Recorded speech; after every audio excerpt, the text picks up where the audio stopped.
Hello students, geography with Vikas Pareek YouTube channel पर आपका स्वागत है। पिछली वीडियो में हमने मानव भूगोल से संबंधित विचारधाराओं, परिभाषा आदि की जानकारी प्राप्त की थी।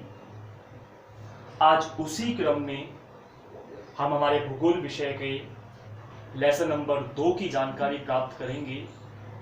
लेसन नंबर 2 अर्थात विश्व की प्रमुख जनजातियां। टॉपिक को शुरू करने से पहले हमें ये देखना होगा कि जनजाति से क्या अर्थ होता है। जनजाति एक ऐसे क्षेत्र में निवास करने वाले लोग जहां की जलवायु विषम हो, क्षेत्र दुर्गम हो और निवासी आधुनिक समाजों से पूरी तरह दूर हो, ऐसे निवासियों को जनजाति कहा जाता है। ये जनजातियां विश्व के कई क्षेत्रों में, जैसे शीत प्रदेश, अति शीत प्रदेश, अति उष्ण प्रदेश, जंगली क्षेत्र आदि में निवास करती है। विश्व की कई जनजातियां हैं, लेकिन सिलेबस के अकॉर्डिंग हमारी पहली जनजाति जो आती है वो है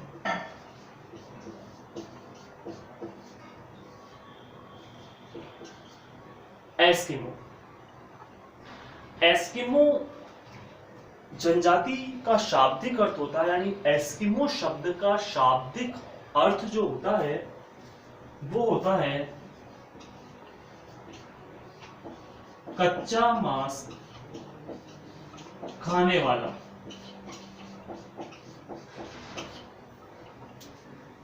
कच्चा मांस खाने वाला इस शब्द का शाब्दिक अर्थ है यह शीत प्रदेशों में निवास करने वाली जनजाति है। अति शीत प्रदेशों में ये लोग कच्चा मांस खाते हैं, इसीलिए इस जनजाति को एस्किमो जनजाति का नाम दिया गया है। तो आप समझिए बात को, एस्किमो जनजाति अति शीत प्रदेशों में निवास करने वाली जनजाति है, ये कच्चा मांस खाती है, इसीलिए इसका नाम एस्किमो रखा गया। शाब्दिक अर्थ पढ़ने के बाद अगर हम आगे चलें टॉपिक के अनुसार, तो पहला जो पॉइंट आता है वो है इसकी शारीरिक संरचना। एस्किमो जनजाति की शारीरिक संरचना की अगर हम बात करें तो एस्किमो जनजाति मंगोल प्रजाति से संबंध रखती है। विशेष ध्यान रखना, कंपटीशन एग्जामों का विशेष प्रश्न बन जाता है कि एस्किमो जनजाति किस प्रजाति से संबंध रखती है। तो एस्किमो जनजाति मंगोल प्रजाति से संबंध रखती है, और मंगोल प्रजाति की सबसे बड़ी विशेषता है कि मंगोल प्रजाति के लोगों की त्वचा का रंग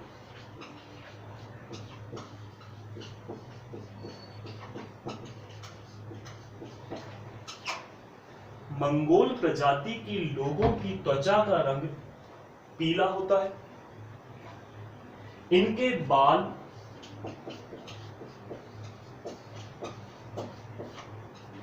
भद्दे होते हैं, भद्दे मतलब रूखे हम कह सकते हैं। कद इनका मचला होता है, नाक चपटी होती है, आंखें चौड़ी होती है और जबड़ा मजबूत होता है। ये कुछ इनकी शारीरिक संरचना के आधार पर एक वर्गीकरण किया गया है। हम आगे जाके देखेंगे अपने टॉपिक्स के अनुसार विश्व के मानव को तमाम प्रजातियों में वर्गीकृत किया है, जैसे Mongol, Australoid, proto Australoid, Nordic, Negro. ये मानव के रंग रूप, शरीर की संरचना के आधार पर विभाजित किया गया है। मुख्य रूप से 6 प्रकार की मानव संरचनाओं को बांटा गया है। उनमें से अगर एक देखा जाए तो मंगोल प्रजाति मुख्य संबंधित होती है। और मंगोल प्रजाति की सबसे बड़ी विशेषता है कि इनकी त्वचा का रंग जो होता है वो पीला होता है। तो एस्किमो प्रजाति भी मंगोल प्रजाति से संबंध रखती है। इनकी त्वचा का रंग पीला होता है, बाल भद्दे होते हैं, आंखें चौड़ी होती है, नाक चपटी होती है, जबड़ा इनका मजबूत होता है। तो ऐसे लोग एस्किमो के रूप में जाने जाते हैं। शारीरिक संरचना के बाद यदि बात करें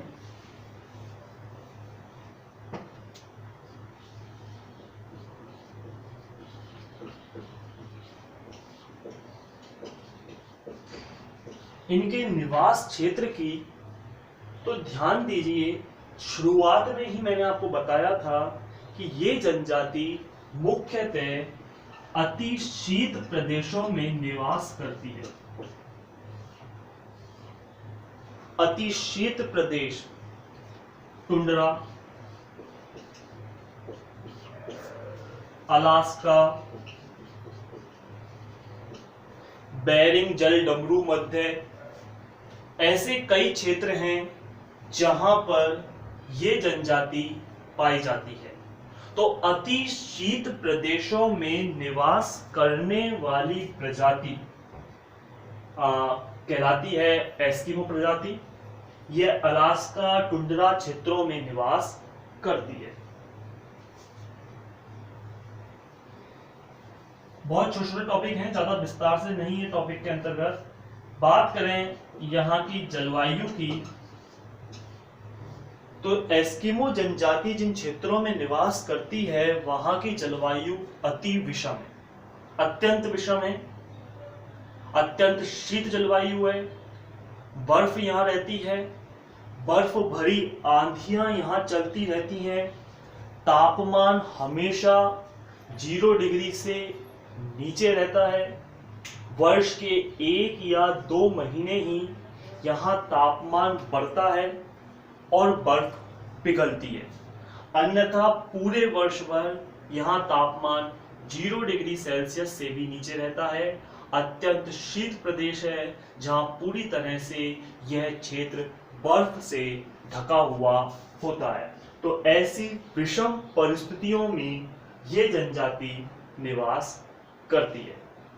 अब आप सोच रहे होंगे ऐसा प्रदेश जहां बर्फ रहती है, अत्यंत शीत क्षेत्र है, धूल भरी आंधी नहीं अपितु बर्फ भरी आंधियां यहां चलती हैं, तो आखिर ये लोग खाते क्या होंगे? करते हैं चर्चा।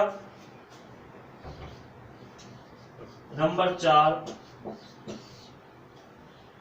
आखेट। आखेट मतलब शिकार। शुरुआत में ही हमने इस बारे में देखा था कि एस्किमो जिसका शाब्दिक अर्थ होता है कच्चा मांस खाने वाला, तो ये लोग शिकार करते हैं, आखेट करते हैं। आखेट करने की इनकी अपनी अलग तरह की विधियां हैं। इनकी 2 प्रकार की विधि है।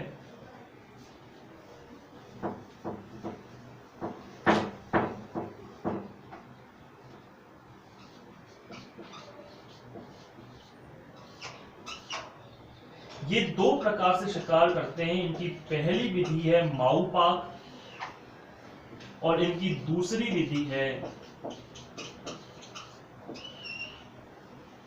इतुरपाक। क्या होता है माउपाक और क्या होता है इतुरपाक, समझिए। माउपाक जिसका शाब्दिक अर्थ होता है प्रतीक्षा करना, नाम के अकॉर्डिंग ये वेट करते हैं, प्रतीक्षा करते हैं। प्रतीक्षा करने के कारण ही इसे कहा जाता है माउपाक। माउपाक में होता क्या है? एस्किमो जनजाति का व्यक्ति बर्फ पर बैठता है, क्योंकि बर्फ जमी रहती है, मैंने पहले ही कहा था। बर्फ की नदियां होती हैं, लेकिन एक बात विशेष ध्यान रखें, नदियों के अंतर्गत, सागरों के अंतर्गत ऊपरी भाग में बर्फ जम जाती है। इस तरीके से आप समझ सकते हैं कि जिस प्रकार से ये नदी है ऊपरी क्षेत्रों में बर्फ जम जाती है, लेकिन निचले भाग में अभी भी पानी रहता है, क्योंकि बर्फ के कारण निचला इलाका ठंडा नहीं हो पाता, यहाँ अभी भी द्रव अवस्था रहती है। तो यहाँ विभिन्न प्रकार की मछलियां पाई जाती हैं, जिनमें से एक सर्वाधिक प्रमुख मछली है जो इनके यहाँ पाई जाती है, उस मछली का नाम है सील मछली। हालांकि ये मछली रूप में होती नहीं है, सील अलग ही प्रकार का एक जीव है, लेकिन जलीय क्षेत्रों में रहने के कारण, पानी के अंदर रहने के कारण इसे मछली की संज्ञा दे दी जाती है। अन्यथा ये लोग सील को खाते हैं और सील कोई मछली की श्रेणी में शामिल नहीं होती है। ये एक अलग जीव है जो धरातल के ऊपर भी श्वास लेने के लिए आता है, तो पानी के अंतर्गत भी ये निवास करता है। तो नीचे सील घूमती रहती है, ऊपर बर्फ जम जाती है। अब ऐसे में इतनी मोटी परतों को तोड़कर यहां से सील प्राप्त करना आसान नहीं होता है, तो ये तरीका अपनाते हैं माऊ पाक का। होता क्या है कि इनके पास जो नाव होती है, उस नाव में ये बैठकर, नाव को बोलते हैं, इनकी नाव को कहा जाता है कयाक। हम पढ़ेंगे अभी आगे जाके। इनकी जो नाव कहलाती है वो कयाक कहलाती है। नाव में बैठकर ये शिकार करते हैं। बर्फ के अंतर्गत 2 छेद कर दिए जाते हैं भाले की सहायता से, और इनका जो भाला होता है वो कहलाता है हार्पून।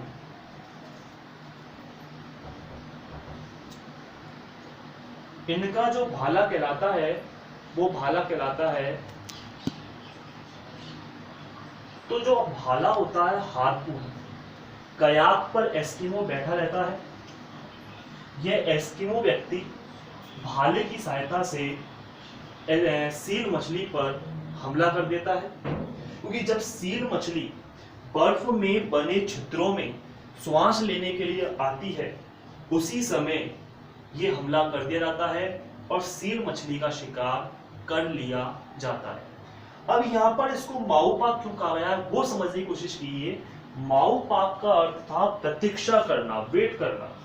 अब इसको नहीं पता है, जो कयाक पर बैठा हुआ एस्किमो है, उसे नहीं पता है कि सील मछली कब आएगी श्वास लेने के लिए। हो सकता है जस्ट अगले ही पल आ जाए, और हो सकता है 24 घंटे बीत जाए, पूरा दिन निकल जाए, वो मछली उस छिद्र पर श्वास लेने के लिए नहीं आए जिस जगह पर एस्किमो बैठा है। तो ऐसे में ये लंबी प्रतीक्षा करते हैं, वेट करते हैं, इंतजार करते हैं, और तब कहीं जाकर इन्हें सील मछली प्राप्त हो पाती है। तो माऊ पाक में होता क्या है, पर दोबारा सुन लीजिए। माऊ पाक के अंतर्गत एस्किमो नाम का व्यक्ति, जो एस्किमो प्रजाति का व्यक्ति जो है, वो अपनी नाव में बैठकर शिकार करता है। इनकी नाव को बोलते हैं कयाक। इनके पास एक भाला होता है, उस भाले का नाम होता है हार्पून। हार्पून कहा जाता है। जब भी सील मछली श्वास लेने के लिए आती है, ये भाले की सहायता से उसका शिकार कर लेते हैं। ऐसी विधि को माऊ पाक कहा जाता है। तो वहीं दूसरी विधि आती है इसकी,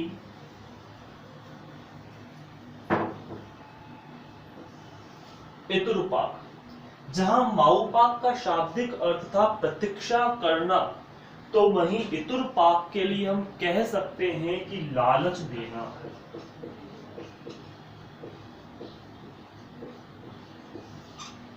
यहां सील मछली को लालच देकर बुलाया जाता है। बर्फ जमी हुई होती है, उस बर्फ के अंतर्गत एस्किमो व्यक्ति छिद्र करते हैं या स्वतः ही छिद्र होते हैं, क्योंकि जब सील मछली श्वास लेगी तो उसकी श्वास के कारण, हवा के कारण बर्फ में छिद्र बन जाते हैं, या नेचुरली रूप से, प्राकृतिक रूप से ही, प्राकृतिक घटनाओं के कारण ही इसमें छिद्र बन जाते हैं। तो एस्किमो प्रजाति का जो व्यक्ति है वो कयाक पर बैठकर या सामान्य रूप से इन दोनों छिद्रों की सहायता का उपयोग करता है। ये पास पास छिद्र होते हैं। एक छिद्र में से एस्किमो मांस का टुकड़ा या भोजन जो सील मछली खाती है वो डालता है। भोजन के लालच में सील मछली इसे खाने के लिए आती है। जैसे ही सील मछली इसको खाती है, इसमें लगा हुआ कांटा सील मछली के गले में फंस जाता है। उसी समय दूसरे छिद्र से एस्किमो भाले की सहायता से इस पर हमला कर देता है। तो ऐसे में इसको कहा जाता है पितृपाक, क्योंकि इसमें दिया गया है लालच। लालच देकर सील मछली को बुलाया गया है और उसके पश्चात उसका आखेट किया गया है।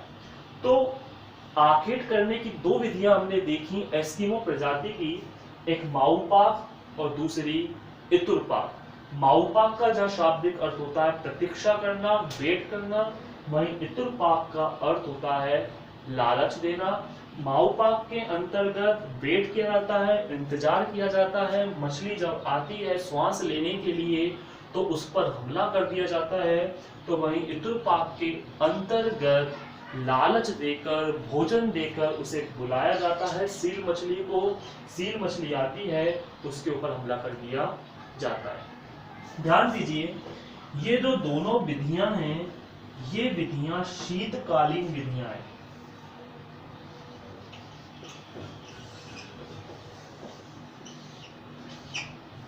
हालांकि इनके यहाँ ग्रीष्मकाल होता नहीं है, शीतकाल ही होता है। हमारी तरह नहीं कि हमारे यहाँ गर्मियां पड़ रही हैं, मई जून के अंदर का तापमान 45, 46 और 50 डिग्री तक पहुंच रहा है। सर्दियों के अंदर का 8, 9, 4, 5 डिग्री सेल्सियस रह रहा है, ऐसा नहीं है। अपितु इनके यहाँ वर्ष के लगभग 10-11 महीने 0 डिग्री से भी कम टेम्परेचर रहता है।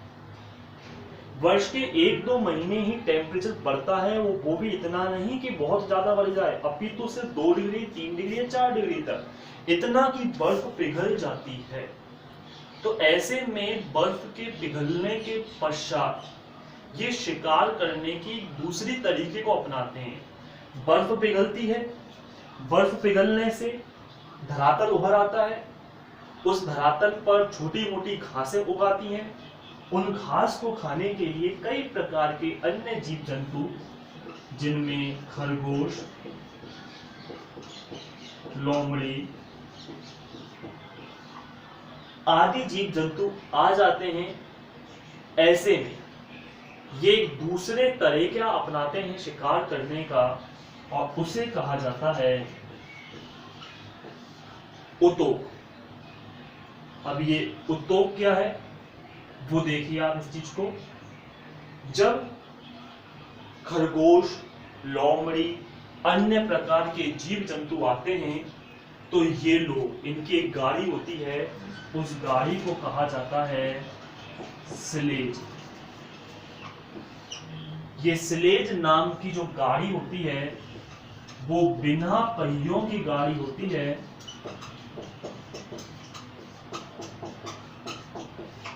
बिना पहियों की गाड़ी होती है।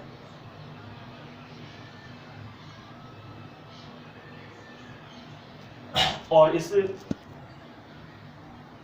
ये बिना पहियों की जो गाड़ी होती है इसे कुत्ते या रेंडियर नामक पशु खींचते हैं। इस गाड़ी पर बैठकर ये खरगोश, लोमड़ी और अन्य प्रकार के जीव जंतुओं का शिकार करते हैं। ऐसे शिकार करने की विधि को उतोक कहा जाता है। तो हमने आप दो चीजें देखी, एक शीतकालीन आखेट और दूसरा ग्रीष्मकालीन आखेट। ग्रीष्मकाल नहीं होता है, मैं फिर बता रहा हूं, ग्रीष्मकाल ऐसा नहीं होता है हमारी तरह पर, अपितु कुछ टेम्परेचर बढ़ता है, 3 डिग्री 4 डिग्री तक पहुंचता है और इतना बढ़ता है कि सिर्फ बर्फ पिघल जाती है। शीतकाल में दो प्रकार की विधियां अपनाई जाती है, माऊपाक और इतुरपाक। और ग्रीष्म काल के अंतर्गत जो विधि अपनाई जाती है उसे उतोक कहा जाता है। जहां माऊपाक का अर्थ होता है प्रतीक्षा करना, तो इतुरपाक के लिए हम कह सकते हैं कि इसको लालच देना भी कहा जाता है। आज के लिए हम इतना ही पढ़ेंगे। शेष एस्किमो जनजाति संबंधित बातें अगली वीडियो में देखेंगे, जिसमें इनका भोजन क्या होता है, कैसा इनका निवास क्षेत्र होता है और वर्तमान में ये किस तरीके से जीवन यापन कर रहे हैं। उसके लिए आगामी वीडियो को देखते रहिए। तब तक के लिए धन्यवाद।